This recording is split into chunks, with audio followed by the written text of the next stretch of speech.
Hi, welcome to Kawatso. Learn anything in less than rupees 500 per month. Testng is a great tool for writing test cases. For this, it provides vast number of functionalities.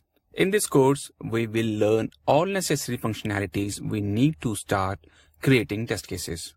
We will start introduction to this tool and its installation process. Then, we jump to create our first test case almost immediately. We will increase our momentum by learning all available annotations and applying them to our sample project. Then we go deep down to annotation attributes and will understand how to use them for changing test case behavior.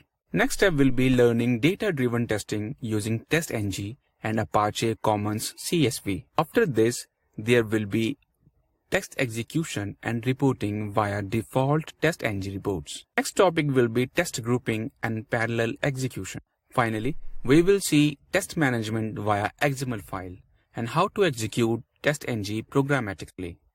All of our topics will be delivered via virtual classroom for greater retention and enjoyment.